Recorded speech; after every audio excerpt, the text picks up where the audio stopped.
पुण्यामधल्या army institute of कार्डिओथोरॅसिक sciences इथल्या डॉक्टरांनी अत्यंत गुंतागुंतीची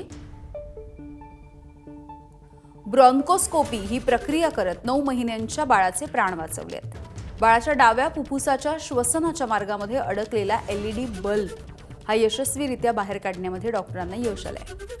बाळानं खेळत असताना चुकून हा छोटासा एलईडी बल्ब गिळला आणि हा बल्ब त्याच्या श्वसनाच्या मार्गामधून थेट त्याच्या फुफ्फुसांमध्ये जाऊन अडकला।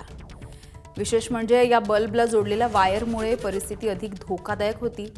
या वायरमुळे अंतर्गत जखम, श्वसनमार्ग बंद होणं, संसर्ग आणि फुफ्फुसाला गंभीर इजा होणं असाही धोका निर्माण झाला होता।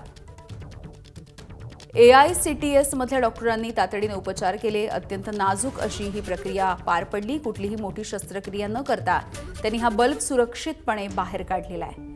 या यशस्वी प्रक्रियेमुळे बाळाचा श्वासोच्छवास पुन्हा एकदा सुरळीत झाला आणि संभाव्य जीवघेणा धोकाही टळला आहे।